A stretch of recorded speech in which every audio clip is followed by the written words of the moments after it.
Nah, jadi kemunculan Al-Mahdi itu di ujung perjalanan umur umat Islam ini. Yang berarti ketika tanda-tanda besar sudah mulai bermunculan. Dan tanda besar ini kalau kita sudah mengerti ilmunya, dapat kita jadikan sarana berdakwah kepada orang Nasrani. Karena orang Nasrani juga meyakini di akhir zaman akan turun dari langit sosok yang mereka sebut Yesus Kristus, ya. Kita nyebutnya Isa Al-Masih Ibnu Maryam alaihissalam. Mereka menyebutnya Yesus Kristus. Dan kita nanti akan menyaksikan turunnya Isa alaihissalam. Ternyata tidak mencari gereja. Dia masuk ke masjid. Dia sholat subuh berjamaah dengan kaum muslimin. Yang pada saat itu imam sholatnya adalah Al-Mahdi. Masya Allah, ya. Dan Isa alaihissalam nanti akan mengajak semua orang kafir, termasuk ahli kitab Yahudi Nasrani, memeluk agama Nabi akhir zaman, agama Islam ini. Bahkan dalam hadis sahih dikatakan, Isa alaihissalam kalau sudah turun nanti dari langit, dia hanya menawarkan dua pilihan kepada orang kafir dan ahli kitab. Pilihan pertama, aslim taslam, masuk Islamlah engkau, niscaya engkau akan selamat dunia dan akhirat. Kalau nggak mau, diapakan sama Isa alaihissalam? Ya, diselesaikan. Loh, kok ngeri gitu Ustaz? Bukankah Isa alaihissalam itu digambarkan sosoknya santun? Iya memang. Cuman masalahnya adalah bukan masalah kesantunan di sini. Masalahnya turunnya Isa alaihissalam termasuk tanda kalau dunia sudah memasuki injury time. Dunia sudah mau berakhir. Waktu sudah tinggal sedikit. Adalah keterlaluan kalau orang kafir, Yahudi Nasrani masih tetap ngeyel ketika Isa alaihissalam sudah turun. Karenanya cuma dikasih dua pilihan, atau masuk Islam atau mati. Dan akan ada nanti orang-orang kafir Yahudi Nasrani yang masuk Islam tidak mau, tapi mati lebih gak mau lagi. Akhirnya apa? Masuk Islam dengan terpaksa. Sampai kapan? Sampai Isa alaihissalam wafat, mereka murtad lagi. Dan ketika sedang seru-serunya murtad, tiba-tiba matahari terbit dari barat. Mereka ingin mengucapkan dua kalimat syahadat lagi, kata orang Padang, talambe, too late. Tidak diterima, pintu tobat sudah ditutup, ya. Walaupun ada juga yang awal mulanya masuk Islam terpaksa, tetapi lama-kelamaan benar-benar beriman, ya. Beruntunglah dia.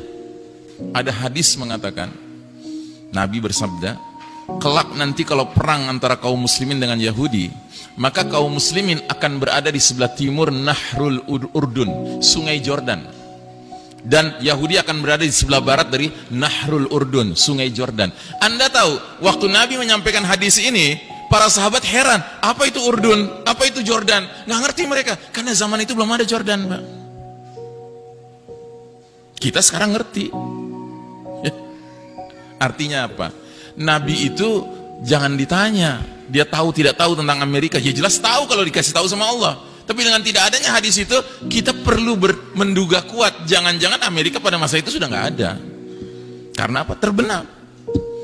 Dan tentu pengertian terbenam bukan seluruhnya. Daratan tingginya, puncak-puncak gunungnya mungkin masih tersisa, ya.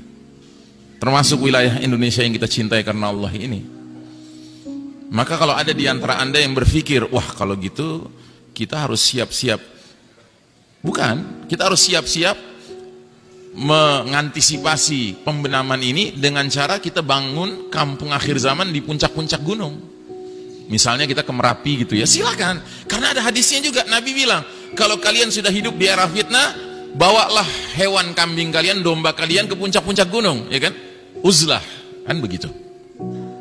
Nah cuma harus diingat, kalaupun kita selamat setelah kita bikin kampung akhir zaman di puncak Gunung Merapi misalnya, nantinya kita nggak tinggal lagi di puncak Gunung Merapi, kita tinggal di Pulau Merapi, Pak.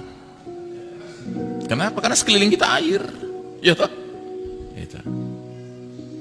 Nah terus yang kedua, apa yang terjadi? Yang kedua, terjadilah significant depopulation. Pengurangan populasi planet bumi ini secara signifikan. Banyak orang tewas, Pak, gara-gara bencana dahsyat ini. Ya bayangkan, wilayah ini kan luas, wilayah yang banyak sekali penduduknya ya. Ini banyak sekali penduduknya kan. Apalagi wilayah yang warnanya kuning ini. Negara apa nih? Banyak kan penduduknya. Penduduk dunia total 7 miliar, itu 2 miliar sendiri, Pak. Karenanya sebagiannya mulai diekspor paksa ke sini kan. Gitu. Makanya kalau kita ngerti skenario akhir zaman, kita tinggal komentar gimana? Silakan datang ke sini, ahlan wa sahlan, lu bakal terbenam lah. Nah, gitu. Cuma pertanyaannya kitanya kemana? Kan gitu. Nah, kitanya harus menjalankan yang dulu Nabi dan para sahabat lakukan. Apa itu? Hijrah.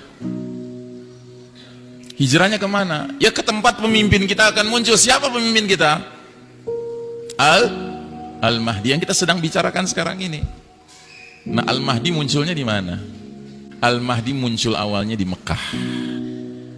Karenanya nanti akan ada segelintir umat Islam, as-sabiqunal awwalun, yang registrasi ke Al-Mahdinya di Mekah. Baiatnya ke Mekah. Tetapi yang kebanyakan umat Islam nanti registrasinya kemana? Ke Syam. Karena Al-Mahdi setelah dari Mekah bertolak kemana? Ke Syam, mendirikan khilafah ala minhajin nubuwah. Dengan ibu kota awalnya Damaskus, ibu kota terakhirnya Baitul Maqdis. Ya. Ini semua ada keterangan-keterangan hadisnya. Ya. Nah, jadi saudaraku rahimakumullah, yang berikutnya yang terjadi apa? Global famine, kelaparan mendunia. 40 hari 40 malam dunia diselimuti oleh kabut asap. Matahari bersinar gak bisa menyentuh tanah. Akibatnya tanaman, tumbuhan, pohon gak menghasilkan. Makanya ada dalil mengatakan jika kalian sudah melihat bintang berekor di bulan Ramadan, siapkan makanan sekuat kemampuan kalian. Jadi bintang berekor itu diantara dalilnya mengisyaratkan jatuhnya di bulan Ramadan. Maka mulai sekarang kalau Ramadan akan tiba, tidak sekedar perasaan gembira yang harus ada dalam diri kita, tapi juga perasaan waspada. Jangan-jangan Ramadan ini jatuhnya bintang berekor. Kita tidak tahu kapan jatuhnya, tetapi kalau melihat tanda demi tanda yang bermunculan, it seems to be very close. Kelihatannya sudah dekat sekali jadwalnya. Bahkan tahun lalu, Ramadan tahun lalu, begitu malam terakhir, ya, kita dengar kabar besok 1 Syawal, saya langsung instruksikan istri anak saya semuanya sujud syukur. Alhamdulillah tahun lalu belum jatuh bintang berekor. Karena kami belum siap hijrah. Dan kelaparan mendunia ini berakibat kepada apa? Orang berebut makanan, Pak. Sampai apa? Sampai saling berbunuhan, killings ya. Al-haraj kata Nabi, saling berbunuhan, memperebutkan makanan. Nah, yang lebih tidak pernah kita duga-duga lagi adalah dampak yang kelima. Terjadinya shutdown of modern technology. Teknologi modern ini berhenti beroperasi. Kenapa? Ya karena batu besar jatuh dengan kecepatan tinggi, bergesekan dengan udara, tentu menimbulkan induksi besar-besaran. Yang orang barat katakan akan terjadilah fenomena EMP, electromagnetic pulse. Ya, semua benda-benda kelistrikan macet, tidak bisa berguna lagi. Bahkan ahli fisika mengatakan tumbukan batu besar dengan tanah akan menyebabkan zat-zat tertentu sifatnya berubah. Misalnya besi berubah zatnya menjadi lengket, sehingga instrumen-instrumen yang terbuat dari besi yang sedikit rumit saja tidak bisa dipakai lagi. Contohnya sepeda, rantainya besi, gearnya besi, nggak bisa dipakai lagi. Bedil, pelatuknya besi, pelurunya besi, nggak bisa dipakai lagi. Dan ini yang dikatakan Nabi sampai 3 kalimat diulang-ulang dalam hadis riwayat Muslim, hadisnya sahih. Nabi bersabda, wa'udtum min haitsu bada'tum, wa'udtum min haitsu bada'tum, wa'udtum min haitsu bada'tum. Kalian akan kembali kepada kondisi seperti sedia kala. Kalian akan kembali kepada kondisi seperti sedia kala. Kalian akan kembali kepada kondisi seperti sedia kala. Sewaktu Nabi dahulu menyampaikan kepada para sahabat nggak ngerti. Kenapa nggak paham para sahabat? Karena para sahabat nggak pernah mengalami menggunakan komputer, ya, HP, listrik, AC, ya, mobil, motor, pesawat udara, nggak ada. Tapi setelah hadis ini sampai ke zaman kita, kita pakai akal kita merenungkan apa ya maknanya ini. Oh, ini rupanya isyarat akan terjadinya kemacetan operasional teknologi canggih. Nah, yang lebih menarik lagi, Syekh Mubayyad dalam kitab Ensiklopedia Akhir Zaman mengatakan, jika peristiwa ini terjadi, Pak, ini bukan keburukan bagi umat Islam, malah ini keberkahan bagi umat Islam. Kenapa? Karena begitu shutdown modern technology terjadi, dia terjadi di seluruh dunia, Pak. Akibatnya umat Islam bisa istirahat.